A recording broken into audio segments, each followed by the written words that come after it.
Hello guys, I'm back. I'm Jen Liborga and today guys, um, may isi-share ako sa inyo ba't ako pumayat. Charles lang. Netaw. Okay guys, so I'm Jen Liborga. Welcome back to my channel. Don't forget to subscribe my channel and pakiclick yung bell button katabi ng subscribe channel para ma-update kayo every time na mag-upload ako ng new video tulad nito. Okay, at siya! Let's further than do, let's do this.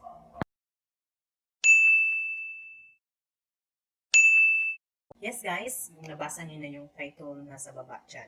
Okay, yung experience ko sa 20 days shake challenge ng Herbalife. Yan, Herbalife. Okay guys. Um, Short story muna tayo guys. Kasi may magtanungan sa inyo. Dyan, nanood ngayon. Ba't ako sumali ng challenge ng 21 days ng Herbalife? Sasagot ko yan, isasagot ko yan guys is, nung time na yun, way back 2018, noong April, basta so, nag-attend ako ng meet and greet ni Riza kung tawag, i-clips ko na lang yung mga photos at saka videos dito guys, while ako mag-share. Okay. Ito yung story. Nung pagpunta ko noon sa Manila, doon sa Makati talaga, so mag-isa lang ako. Na-feel ko guys, first time kong na-feel talaga guys, yung nahilo ako. First time kong na-feel na nahilo ako. Gabi yung na-feel ko, kinakabahan ko ng todo. Kasi nga, ako lang mag-isa, nagbiyahe. Tapos, ilagay ko na lang dito sa i-button yung comeback ng pag-vlog ko. Yun dito. Nag-story din ako. Pero, para may clue kayo, ba't ako sumali na 21 days shake, shake challenge na Herbalife. Ayun nga yun guys, nahilo ako. So, akala ko, wala lang yun. So, pagka umagahan, kinaumagahan, na-feel ko na din yun. Na-feel ko naman yun. Ayan. Iwan ko kung excited ba ako or tense ba ako. Basta mix yung emotion. Hindi ko alam kung bakit nga. Diba? So, yun, napag-isipan ko guys. Pag-uli, Bisaya, Bisaya talaga ako guys. Pag-uwi ko sa Mindanao, dito sa Iligan City. Ayan. So, nag-plan talaga ako na magpa-check up na ako. Okay? So, naplanuhan namin mag-asawa na mag-check up kami. So, yung general check up talaga yan. So, yun nga. Lumabas na yung result, guys. As in, that day, lumabas yung result ng blood test ko, basta yung, alam niyo naman yung general check up, di ba? Kasama yung heart, yung ECG ko. Yung doon sa blood test, nakita yung result is nag-trigger yung katawan ko na mataas yung cholesterol ko. Okay, tumaas yung cholesterol ko at saka nag-up down din yung mga ibang ewan ko doon, ano kalagay doon, hindi ko ako maintindihan kasi hindi ako medical, hindi ako doktor, yan. So, yan. At, ito yung pinaka-trigger guys, kasi sabi ng doktor, that time, si Dr. Wamelda, basta, yun, uh, nagtaka siya guys kasi yung BP ko, ang taas ang BP ko guys. Yung, basta, sabi niya, yung BP ko daw, pwede nang i-admit that day. Pero, wala naman akong nararamdaman na kahit ano guys. Yun yung pinagtataka ko kasi sabi ni doktora, mataas talaga yung BP ko. Kasi nakita ko naman mataas talaga siya. Ayan, pero, yun, natakot, na-feel ko ang takot guys, hindi ko ma-explain. Kasi tumatakbo sa isip ko, malilit. Uh, yung mga anak ko, lalo na yung bunso, maliit. Maliit pa, yan. Gusto ko pa silang kasama, mabanding, ayan. Ayan guys, so, na first talaga pumasok sa isip ko doon guys, is yung mag-loss ako ng weight. Ayan. Yun din yung recommendation. Nirekomendahan din ako ng doktor ko doon. Kasi, na-trigger siya kasi nga mabilis yung weight gain ko. Ayan. Nagtimbang ako doon guys ng 100 plus kilos. Ayan. Ayan. So, na-shock ako guys kasi yung alam ko na weight ko is yung 80 or 90 kilos lang. Pero nung nag-weigh in ako dun sa doktor or dun sa clinic ni Dr. Mawelda, ay mabot ako ng 100 plus kilos. Ayan. So, As in guys, na-shock ako. Yan. Yan, so, yun nga. Yun yung isa din yun guys. Yung bakit ako sumali sa 21 days shake challenge ng Herbalife. Yun. Yun ang pinakarason ko. Gusto kong magbawas ng timbang. Gusto kong i-correct yung katawan ko, yung system ng katawan ko. Um, After nun guys, di ba that day nagpa-check up kami. So, 1 week ako na yung kinun, na condition, yung parang nag-prepare, prepare ko yung siya na guys kasi na-off kaya siya nagkal. Ayan guys, so prepare ko yung sarili ko, yung katawan ko, sinet ko talaga yung utak ko na kailangan yung ayan nga guys, pinaghahandaan ko talaga siya guys sa 1 week na. Sa 1 week doon. After na nagpa-check up kami, 1 week ako nag-prepare sa sarili ko, yung katawan ko. Talagang pati utak ko, hinanda ko na yung goal na kailangan kong magbawas ng timbang na yan. Para lang din yun sa akin. So, ako guys, tasted ko na yung Herbalife noon pa. So, ayan nga guys. So, hinanda ko yung sarili ko, yung utak ko, yung katawan ko, lahat ng system ng katawan ko, pinaghandaan ko na. So, good for 1 week guys.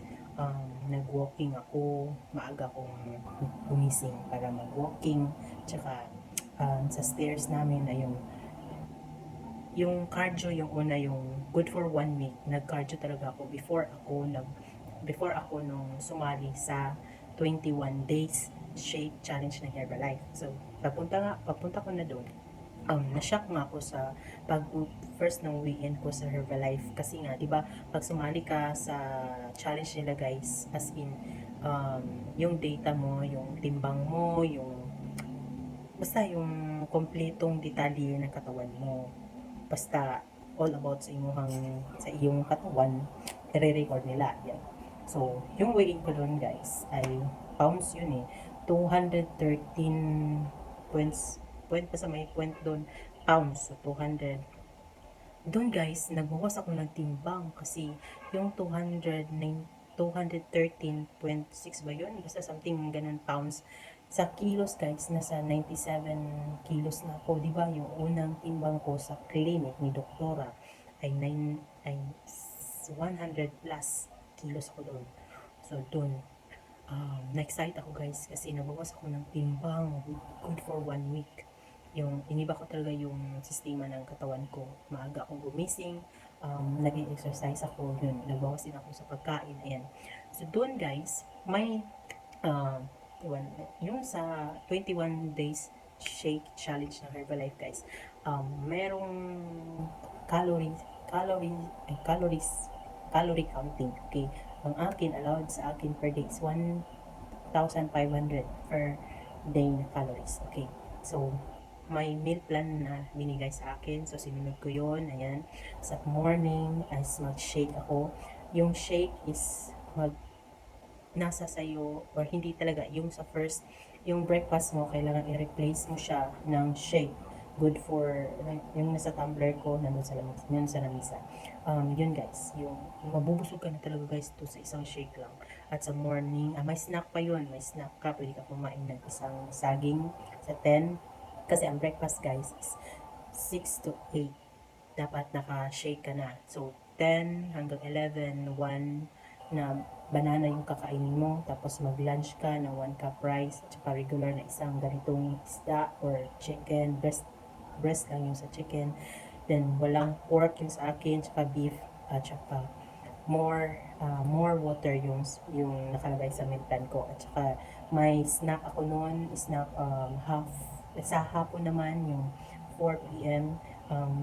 Isang apple or half sa apple, at sa gabi, depende sa iyo kung kaya mo na i-replace mo na siya ng shake or half cup rice lang yung kakainin mo, at saka yung isda na ganito kalaki. Ayan. So, yan. So, 1 week ko din yung ginawa guys hanggang 21 days. So far, nabukas ko ng timbang guys. Ayan. So, nung una, hindi ako ang nanalo. Hindi ako nanalo ng, hindi ako nanalo doon sa first attempt ko na sumali ako ng 21 days shake challenge. Pero pagka 2 seasons, ayun, yun, yung pangalawang 21 days shake challenge ko guys, ako na ang nanalo doon. Pero hindi ko nakuha kasi na forfeit. Kasi nga, anniversary namin. So, hindi ko na, hindi ko, hindi ako naka-attend ng final announcing nun guys. Pero ako ang nanalo. Pero okay lang naman sa akin. Una, parang, matindi ako. Ba't di ko nakuha yan? Kasi may cash dun guys. Pero later on, mga half day doon, naisip ko baka kailangan nung yung second, yung cash. So, nag-pray na ako na, Lord, thank you kasi yung nabawas na ako, malaki na sa akin yun. At saka guys, may binigay sa akin si Ochi. Ay, Ochi, hello. Si Ochi yung, nag-coach sa akin. Siya yung nag-coach sa akin guys. Good for, yung dalawang 21 days shake challenge ko. Ayan. So, siya yung nag-guide, pinapunta niya ako sa NC, yung office nila sa Herbalife. May binigay siya sa akin kasi hindi ko nga nakuha yung yung price. Pero it's okay. Happy naman ako doon kasi sabi ng husband ko, baka hindi talaga para sa yun, baka para sa kanya. Yan. So far naman, happy naman ako doon. Okay. Hindi ko naman pagpapalit ang anniversary sa ganun, di ba? So, mas okay na yun sa akin. Baka mas kailangan talaga ng second placer. Okay. So, and then, sumali na naman ako guys ng pang-tatlong 21 days shake challenge. So, hanggang ngayon, parang, pero na-estimate ko siya guys ng good for 1 month. Yung nag-loss talaga ako ng 20 kilos guys. Ayan, almost 20 kilos ako nagbawas. Yun, kasi ngayon 80 kilos na ako so far. Ayan, marami na rin nagsabi na pumayat daw ako. Mas kumanda daw ako. Charas. Yun guys. Yan, may yung mga ganun-ganun. Pero ayan, makikita naman sa face ko. Ayan. Yun. Ipa-flash ko yung mga face ko dito. Lagyan natin ng space para may mga space sa picture ng past na as malaki yung mukha ko. So, ayan. Yan guys. So, thank you so much guys for watching this video. Don't forget to subscribe my channel. And please guys, ask kayo sa comment section kung may mga tanong kayo regarding dito sa 21 days challenge ng Herbalife. Ayan. Ayan guys. Ito ay isang Herbalife t-shirt. Ayan. Yung nutrition nila guys. Ayan. Nutrition na t-shirt nila guys. Ayan. So yan, mga previous na nila to. At maganda na at siya na sa akin to. Mga medium size na to. Yung unang size na ginagamit ko guys, XL or double XL. Ngayon, medium na pala. Medium to. Hindi ko alam. Basta, tama lang sa akin to.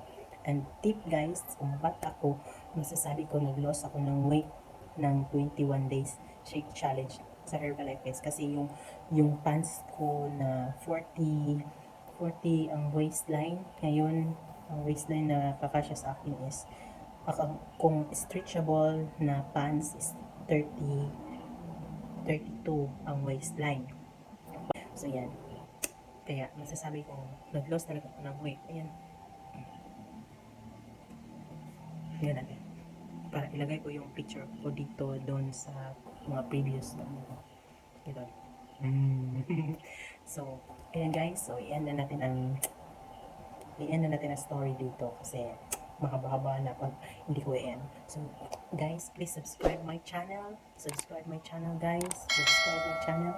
And i-click yung bell button na katabi ng subscribe para ma-notify kayo every time na mag-upload ako ng new video tulad nito. See you guys. Have a great day. Have a great day. And God bless us all. Okay, God bless you guys. Bye-bye. Bye-bye. Thank you for watching.